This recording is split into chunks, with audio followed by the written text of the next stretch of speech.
Vamos a charlar en los próximos minutos con el expresidente Luis Alberto Lacalle, que nos visita por primera vez. ¿Cómo le va, Lacalle? Bienvenido. Muy bien, mucho gusto de estar en este estudio, de estar con todo el equipo de los chicos y chicas que hacen posible la salida al aire.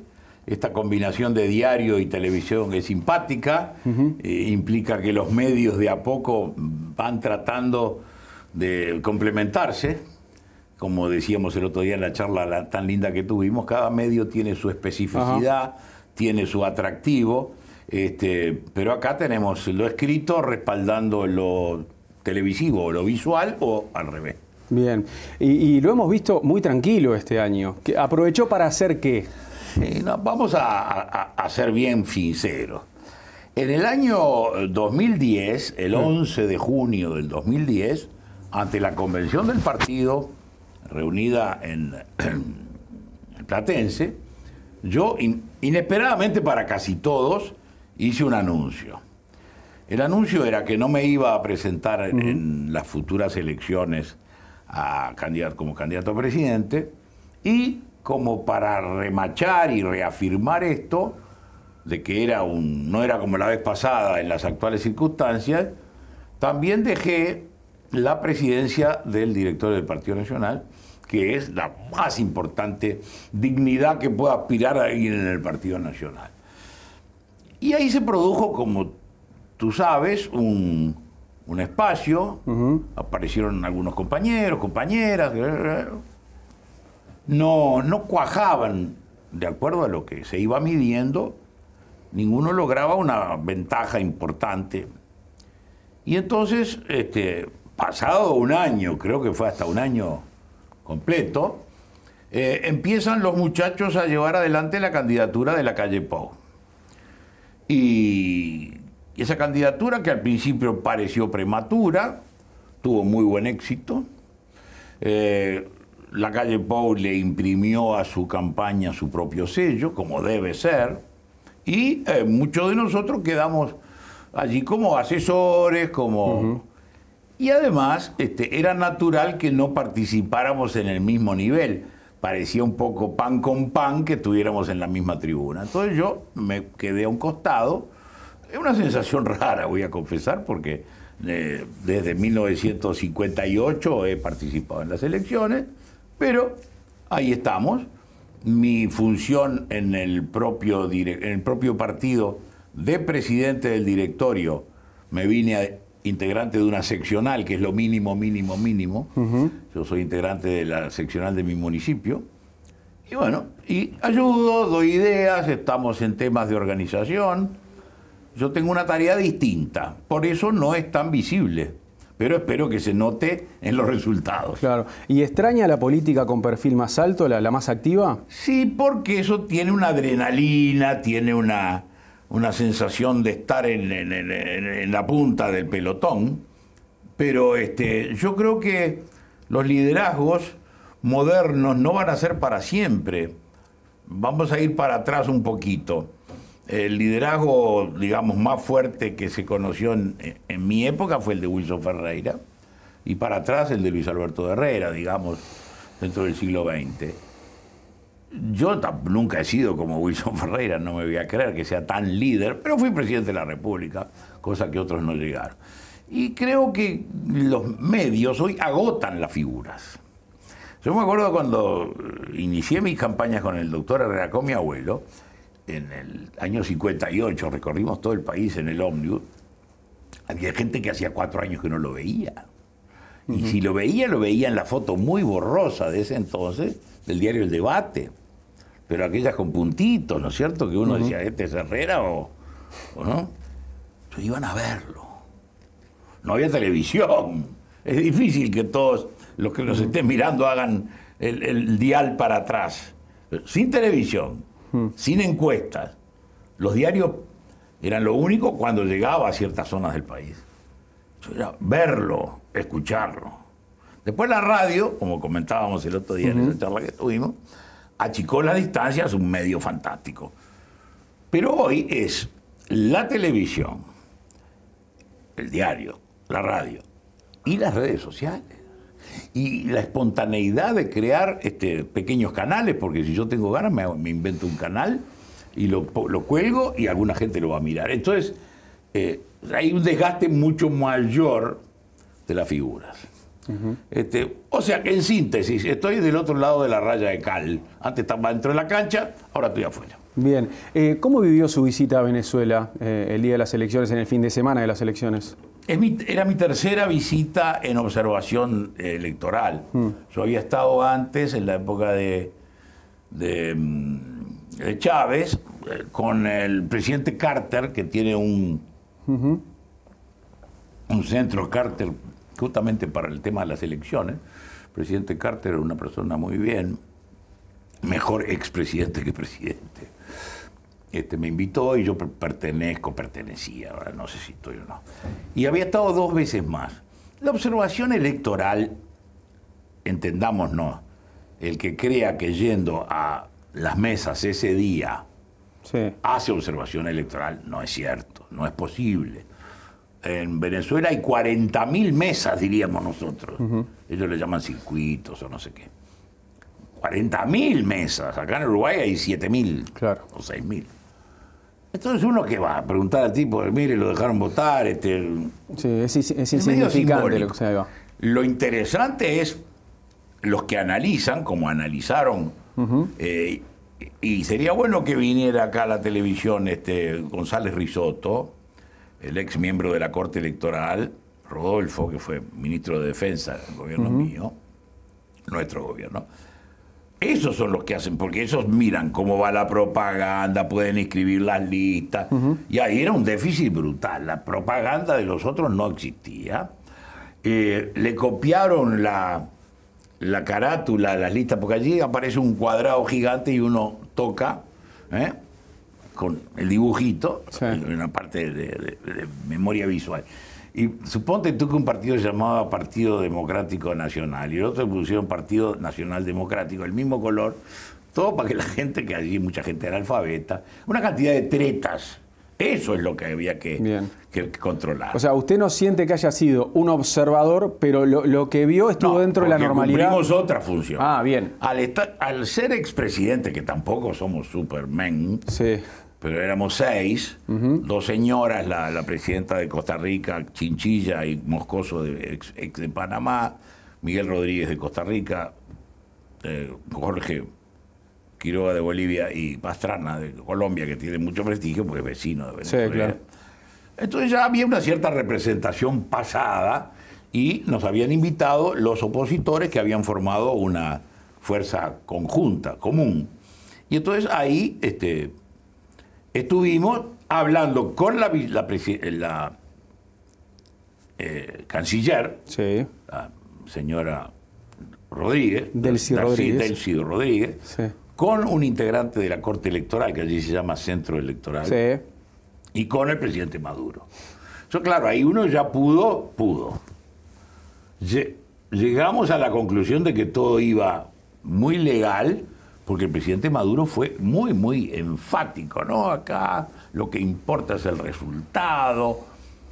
Se ve que allí, que hay un juego de 3 centros de poder, había prevalecido uno de ellos. Los 3 centros son el presidente Maduro, el presidente de la Asamblea, Diosdado Cabello, y el jefe del ejército. Bien, pero Diosdado Cabello, que es el número 2 del chavismo, pidió expulsarlo a usted y a los otros expresidentes. Iba perdiendo porque el militar le dijo al presidente, acá contamos los votos bien, ¿eh? Y frente a ese convincente argumento se contaron los votos bien.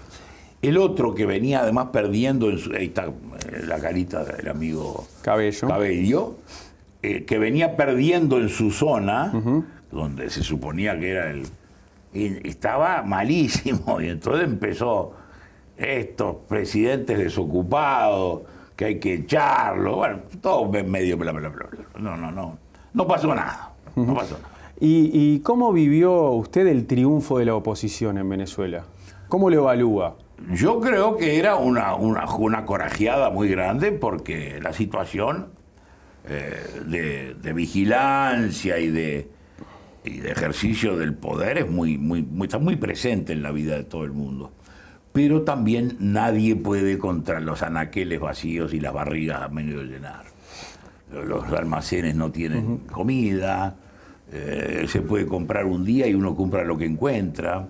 Entonces, si hay detergente, aunque no necesite, compra, porque la semana que viene no va a haber. Bueno, una situación muy difícil. Y la gente muy valiente, porque, claro, ante la urna es la maravilla, como acá en el 80, ¿no?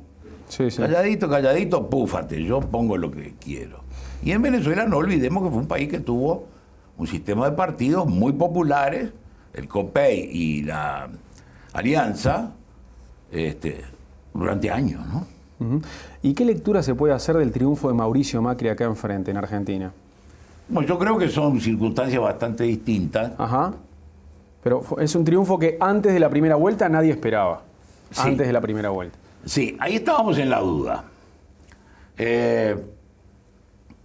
Va a haber un triunfo de un aparato enorme, como es el aparato oficialista argentino, enorme, porque ahí abarca no solamente el poder nacional, el poder provincial, donde el gobernador es del palo del gobierno, las intendencias donde son del palo del gobierno, es decir, es una estructura que puesta a salir a buscar el voto y a tener compromiso de empleados, un país que metieron 70, 80 mil empleados más, las donaciones a la gente en situación de pobreza, que generalmente crean un vínculo, además la reparten los caudillos, digo, allí está el sistema muy bien organizado. Y la prueba está la buena votación de Scioli en Jujuy y toda esa parte donde la gente más pobre, más necesitada, se la vincula de esa manera a una propuesta política. Pero se produjo el gran cambio de juego que fue la provincia. Y al votarse la provincia primero, fue un aviso a los navegantes. Yo creo que si se hubiera votado todo el mismo, aunque hubiera ganado Buenos Aires el mismo día, no hubiera ejercido, fueron 15 días, creo, un mes, ¿no? Ganar la provincia es el 2 de la muestra. Sí, claro.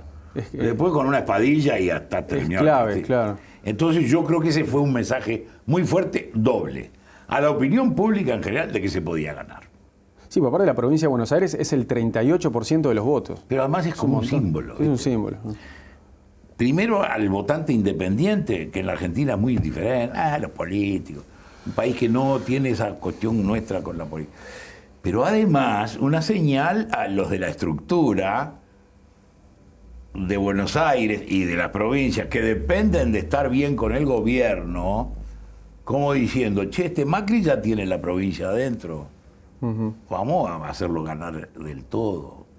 Entonces yo creo que ahí también operó en las filas del oficialismo, que querían volver a ser oficialistas, pero del otro lado. ¿Y es mejor para Uruguay que Macri sea presidente argentino? Nunca hay que ponerlo, a mi juicio, en términos de Macri, Scioli, peronista, no peronista, radical. Los de afuera son de palo. Nosotros no tenemos arte ni parte en la política argentina. No hay que meterse. No hay que meterse. A mí me sirve el gobernante argentino que cuando planteamos problemas tiene receptividad. Tampoco se va a entregar. Pero pongo el ejemplo siempre de Menem, ¿no es cierto? Menem, que después en la Argentina habrá hecho lo que habrá hecho, yo no tengo nada que ver, yo no soy argentino, lo juzgará la justicia o el votante, y ya creo que lo han vapuleado. Pero Menem, cuando estábamos para hacer el canal de Martín García, que era un triunfo geopolítico de Uruguay, yo le decía a Sergio Abreu, pues tiene un plazo dentro del Tratado del Río de la Plata de contestar. Sí. Entonces van a tomar toda la vida, le digo, 6 meses, mucho más. Mandamos la nota diciendo que proyectábamos hacer esta obra y a los 10 días estaba la respuesta favorable. Eso es lo que uno aspira a tener de los dos lados, Brasil y de Argentina. Regalo de nadie, pero respeto y una cierta amabilidad fronteriza. Y estos dos triunfos, el de la oposición en Venezuela y el de Macri en Argentina, ¿marcan un giro a la derecha en América del Sur? Bueno, primero no creo que sea un giro a la derecha, creo que es un giro hacia la democracia efectiva y bien ejercida. En segundo lugar, yo nunca creía aquello del dominó, que cae y tu. ¿Qué se parece el régimen de Brasil con el de Bolivia? En nada. ¿Qué se parecía el régimen argentino con el de Ecuador? Nada. Tienen un común denominador que es lo que quisieron inventar en el Mercosur, de que somos de zurda, y politizaron una organización comercial a cuenta de que eran del mismo palo, pero no son. Son sustancialmente distintos los países. Entonces, la circunstancia de Argentina era un gobierno que venía agotado, que había dilapidado, que había metido medidas artificiales de subsidio, de congelación. Era una cosa que venía sujetándose para que cayera el 10 de diciembre. Y entonces ahí se produce la aparición de este muchacho con un planteo nuevo y por primera vez no gana ni el radicalismo ni el peronismo en Argentina. Lo de Venezuela es mucho más cuesta arriba. Subieron al escalón número 1, que ahora parece que los quieren bajar, además del escalón número 1. Esa sí que es un lío y ojalá no termine en algo horrible desde el punto de vista de lucha armada y eso, porque claro, a la oposición la están atajando, cerrándole todas las escape y bueno, y un buen día puede pasar algo. Yo no sé, un hombre como Maduro, que no es un hombre de prestigio, está subido a caballo del otro, pero que no se den cuenta que es mucho mejor ir preparando una salida con amabilidad y donde uno lo traten bien, es lo de la señora Cristina Kirchner. Y hablando de nuestro país, Lacalle, y de este gobierno, ¿se imaginaba un primer año de Tabaré Vázquez en el gobierno tan conflictivo como este 2015? Creo que es increíble que no haya pasado un año. Claro, no, ni un año, van 9 meses. Parece que estuviéramos al fin de un periodo. Y hace 9 meses. Yo nunca me había imaginado.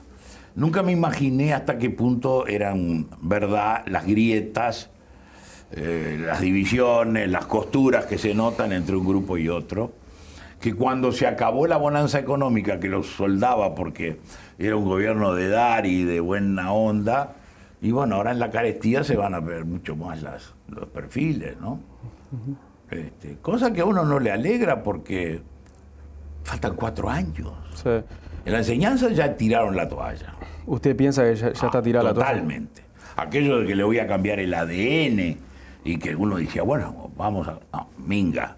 Siguieron con los sindicatos metidos ahí adentro, unos sindicatos que además creo que poco a poco se están volviendo más impopulares porque los padres que llevan sus chicos a las escuelas y a los liceos saben que hay menos días de clase, que hay menos aprovechamiento, que hay menos dedicación. No de todos, ojo, vamos a no generalizar. Pero la conducción, un detalle, todos hacemos nuestra elección de autoridades un domingo, ¿no es cierto? ¿Y por qué los profesores hicieron un jueves? Que fue un día menos de clase. Es una pavada, pero ahí usted ve cuáles son las prioridades. También, paralelamente con esta situación conflictiva, en pocos meses de gobierno, por más que es el segundo gobierno Vázquez, pero fue su estreno en marzo para esta nueva gestión, en pocos meses se desplomó la imagen del presidente. Eso también fue muy extraño. ¿Por qué cree que se vino abajo la imagen de las encuestas? Yo creo que es una tras de otra, ¿no?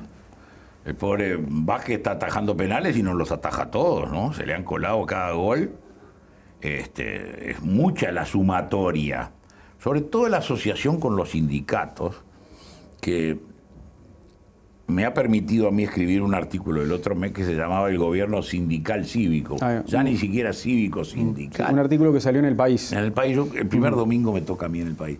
Es tan evidente que hay una fuerza no política incidiendo en la vida política, que es uno de los precios caros que va a pagar el Frente. Pero por ahora le han torcido el brazo los sindicatos. Teniendo su experiencia como mandatario, si hablara mañana con Tabaré Vázquez, ¿qué consejo le daría?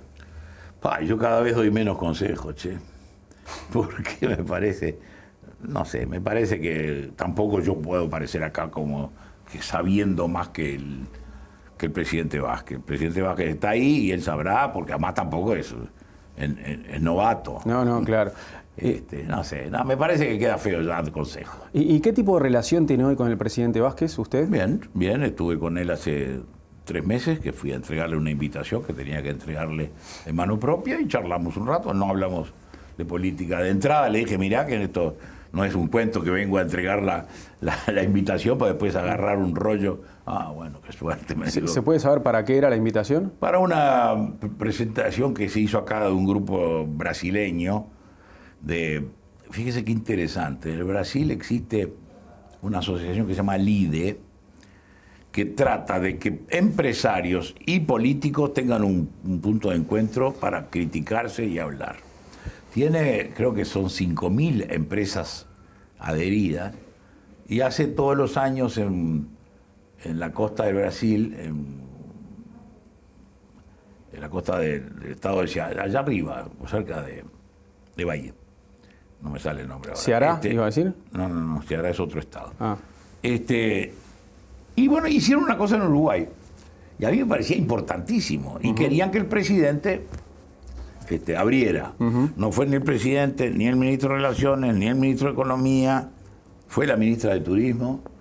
¿Y sabe cuántos empresarios uruguayos fueron? ¿Cuántos? A ver a sus colegas. 2 nada más. Pero bueno, ese era el motivo. ¿Qué nos dejó el gobierno de José Mujica? Una gran sensación de tiempo perdido, ¿no? Cuando no ir para atrás, pero tiempo perdido. Todo ese poder quedó en nada. No queda absolutamente nada. Hoy Pedro Bordaberry en el semanario Crónicas dice que Mujica destruyó a Uruguay, le dejó a Tabaré Vázquez un país minado y que fue todo muy negativo lo del gobierno de Mujica. ¿Usted coincide con esta visión? Muchos temas quedaron, sí, con una espoleta de tiempo. Porque yo creo que el presidente Mujica nunca se dio cuenta que tenía el poder. Entonces siempre estaba sugiriendo cosas, como que no fuera él el que las tenía que proponer. Y cuando las proponía sin mayor estudio, se ve, sin mayor análisis. Lo del puerto, en un lugar donde hay agua profunda, sí, macanudo, pero del otro lado no hay una carretera, no hay una vía, ¿quién le iba a llevar la carga a ese puerto? En carreta. Una gran sentido de la improvisación y de... No dio la distancia.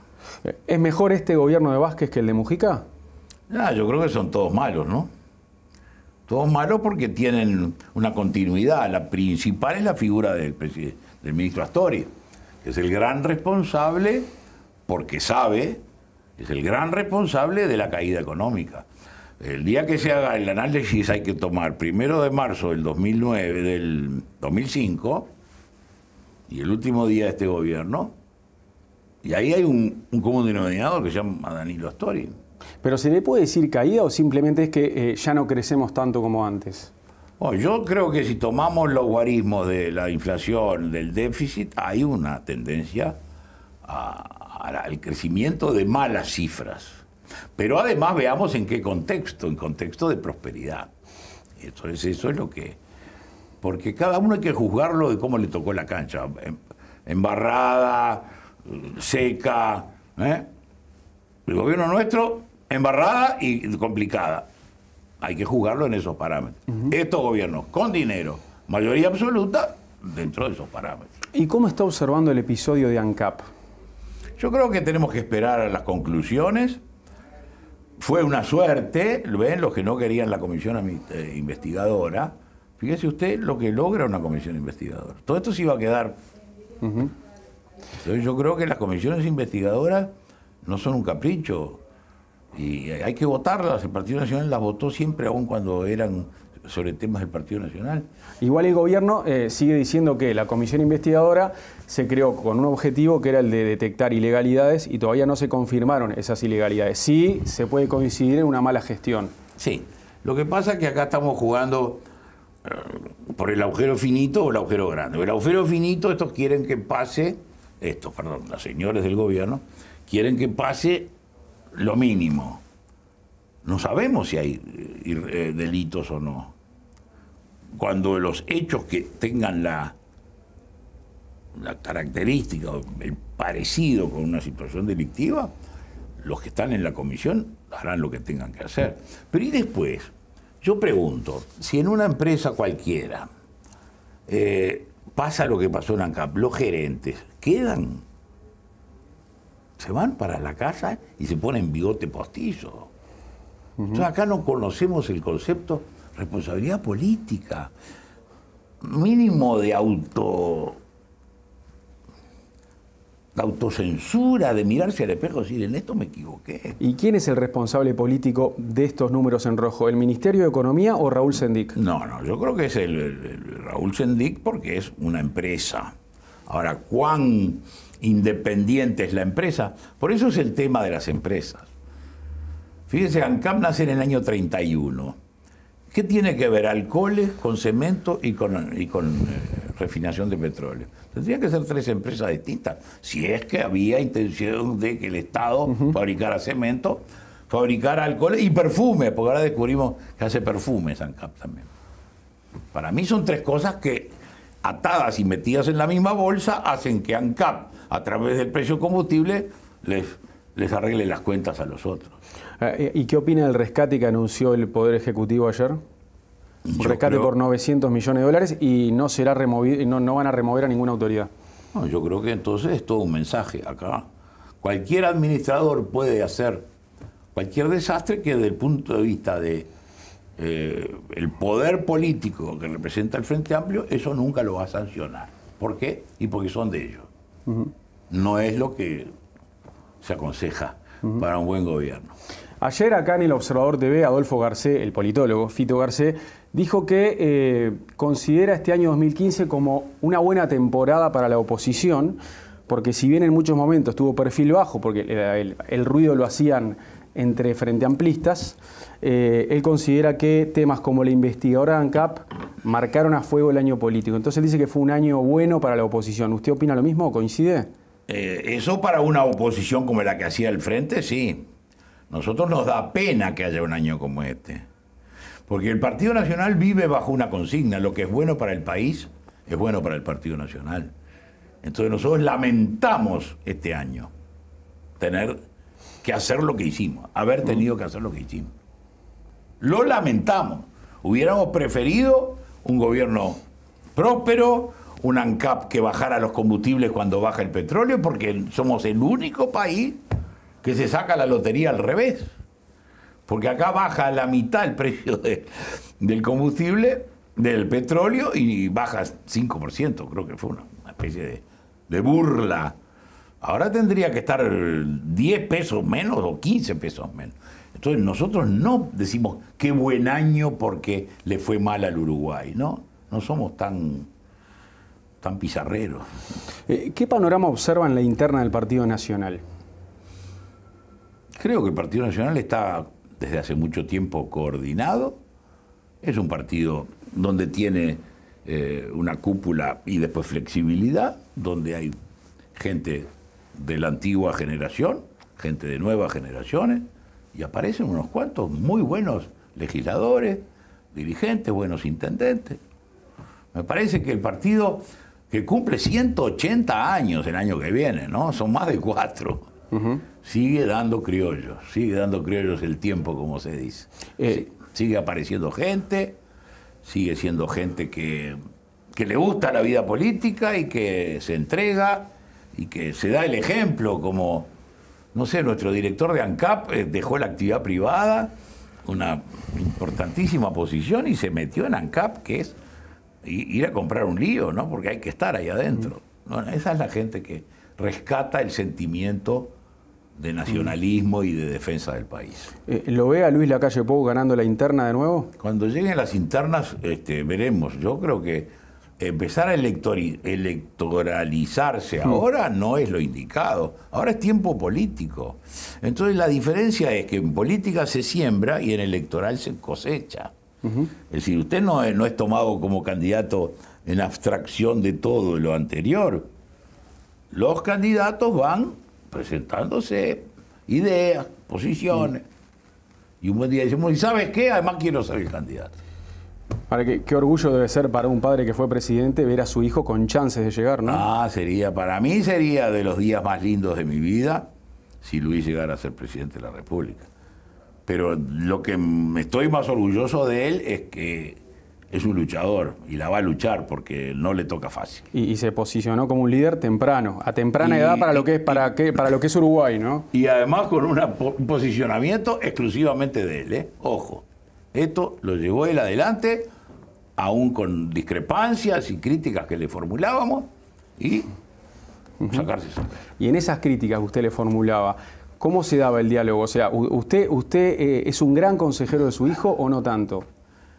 Yo trato de mantener mi vida privada y mi vida familiar fuera de todo, porque considero que es un grave error que todo se tenga que decir. Lo que hablamos él y yo es reservado, no secreto, pero es reservado. Pero yo le hablan... mando los memos para no molestarlo y cada tanto tenemos un clearing. De vez en cuando le escribe y... Porque es más fácil son.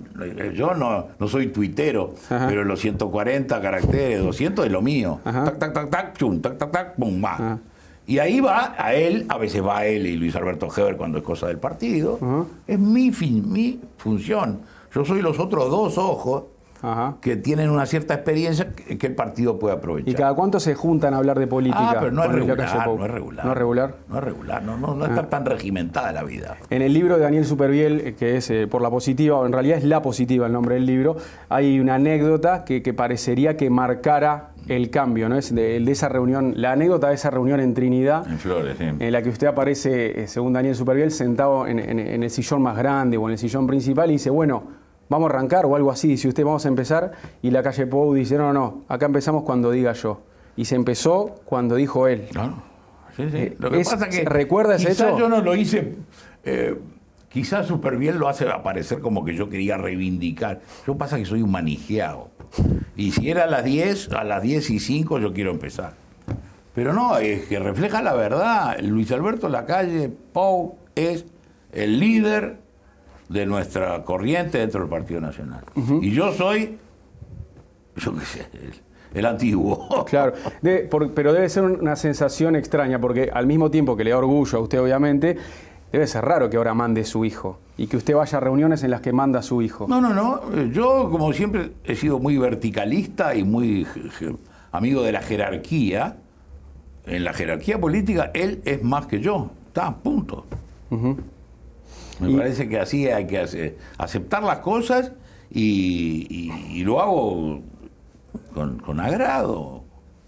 ¿Y más de una vez él le pidió a usted que no apareciera públicamente? No. ¿En campaña o este año? No, eso no fue me pidió. Nosotros nos parecía que pan con pan, lo que dije recién, era un poco tonto. Cuando le toca a uno, no le toca al otro. ¿Y cómo ve a Larrañaga? ¿Lo imagina candidato en 2019? Mire, yo trato de no especular mucho sobre la vida política y menos la vida política ajena. Jorge es un gran compañero, tiene una gran relación con Luis Alberto Lacalle y será lo que Jorge quiera. No empecemos con elecciones, Mariano. Falta que estos desgobiernen 4 años más o 3 años más. No, por Pasa favor. Que a los periodistas nos gusta hacer futurología. A usted le gusta, claro. Que si una persona muerde a un perro, eso le gusta más que si un perro muerde a una persona. Y aparte hay dirigentes políticos que van construyendo también su candidatura. Por ejemplo, Edgardo Novik, que hasta hace poco tenía una visión muy capitalina. Él decía, yo quiero ser intendente de Montevideo, y ahora lo vemos ya con una visión más nacional y quizá tenga sueños de presidencia. ¿Cómo evalúa este crecimiento? No sé, tráigalo acá, Novik, y pregúntele. Pero lo hemos hablado. ¿Cómo evalúa usted el crecimiento de Novik en la política? Yo creo que la concertación es para Montevideo, esa fue la idea, y ahí le fue muy bien a Edgardo Novik con una votación muy buena. Todo lo demás son especulaciones de ustedes y de los medios de prensa en general. Además, tú decías recién, los candidatos se van posicionando, sí. Yo lo decía un poco antes. Siembra es lo anterior a la elección, cosecha es el día de la elección. Acá cada uno siembra de donde está. Está en el Parlamento, está en una intendencia, es una figura simplemente. Estamos en la época de la siembra, vamos a ver qué siembran y qué cosechan. Pero no nos adelantemos. Porque a veces uno tiene la sensación de que estamos como en los que le gustan las carreras, ¿no? Están en Maroñas. Corrió la primera y bueno, y ya quieren que corra la segunda y después la tercera, porque lo que les importa a ellos es ver quién llega primero. No estamos en eso, estamos en un mecanismo en el cual se elige al que gana y se elige la porción del que es minoría. Esos, cada uno tiene un rol, cúmplanlo. Y cuando se acerque el año 2019, creo que de la elección, ahí empezaremos. Ahora, ¿es saludable que un empresario que, a ver, si bien no es outsider de la política, porque trabajó en política, pero que no ha sido dirigente y que no tuvo una actividad pública como funcionario, ¿no? Público, ¿es bueno que un empresario se transforme en candidato fuerte? ¿Es bueno para la política? Yo no lo reduciría a empresario porque parece que fuera una especie de sector. A mí me parece que es importante que mucha gente ingrese a la vida política. Y sobre todo, ¿sabe qué? Ingresos temporales, Vienen, son ministros, por ejemplo, y después vuelven a lo suyo. Vienen a dar, cuando se les elige porque tienen una virtud, como ministro, por ejemplo, vienen a transmitir su experiencia, ciencia, y después se vuelven. A mí me parece espléndido, pero que de todos lados, periodistas, incursión en política, dirigentes académicos, profesores, amas de casa, todo el mundo tiene que entrar. Empresarios, distinguiendo en esos casos muy bien después el interés personal, el interés del empresario. Pero todos, lo peor que le puede pasar al sistema democrático es el abandono, que la gente diga, a mí no me interesa, macana, sí te interesará. Todo está inmerso en decisiones de gobierno. No que el gobierno dirija a la sociedad, pero está inmerso, le meten un reglamento, una ley y modifica la realidad. Y si yo vendo sillones y hay una reglamentación de la venta de sillones, el gobierno se metió en mi vida. Entonces yo creo que, fíjese que la Argentina recién ahora parece curarse del mal que tuvo desde 1930, en que no, política, no, los militares, Perón. ¿Usted cree que se puede extender la Concertación a todo el país? La Concertación es un partido para Montevideo. Como el mecanismo constitucional exige que se funde un partido nacional, antes existía lo que se llamaba los lemas accidentales, y se hicieron muchas veces. En el año 46, en el año 50, blancos y colorados y cívicos y todos votaron en Canelones por un lema que se llamaba Todo por Canelones. Y en Artigas otro también. Y ahí ganaron dos blancos, la Intendencia de Artigas, el escribano Queiruga, un distinguido correligionario nuestro, pero no ganó como blanco, ganó como vecino. Eso parecía mucho más razonable que el mecanismo actual. Porque aparte se dio una concertación en los hechos en varios departamentos, ¿no? En las elecciones departamentales de mayo. Yo no le llamaría concertación, yo le llamaría que la gente adelanta. En el caso nacional, ya no es que en el día del balotaje yo pienso, no, hay mucha gente que anuncia, prepara el balotaje votando el que está más cerca del otro. Pero en las departamentales hubo dirigentes de un partido que públicamente dijeron que votaban al otro. Sí. Eso es como una concertación en los hechos, pero ¿usted no cree que la concertación como partido político se pueda transformar en algo nacional? Creo que hace poco la autoridad dijo que era una experiencia montevideana solamente. Sí, pero ahora hay quienes dicen que si Novik tiene aspiraciones de presidente, lo quiere hacer en la concertación. Nadie lo imagina ni en los colorados ni en los blancos. Bueno, pero entonces eso usted sabe más que yo. Yo lo que digo es que la concertación tiene un directorio, un comité ejecutivo y una convención. Le pregunten a ellos, yo no soy de la concertación. ¿Y le parece que puede ser, Novik, una buena incorporación para el Partido Nacional o para el Partido Colorado? Que los partidos tradicionales... Vamos a no apurarnos, vamos a dejar que los hechos se desarrollen. Bien, y a ver, bueno, yo sé que esta también usted la va a evitar porque si no quiere... ¿Cómo la va a evitar? No, y bueno, la saco suavemente al auto. No, porque claro, si no quiso opinar mucho de Larrañaga, tampoco va a querer opinar mucho de Bordaberry. Yo le quiero preguntar cómo ve el futuro político de Bordaberry como candidato. No sé, eso es un tema interno del Partido Colorado que tiene maneras de manifestarse internas distintas de las nuestras. El Partido Colorado es un partido muy especial en el mundo.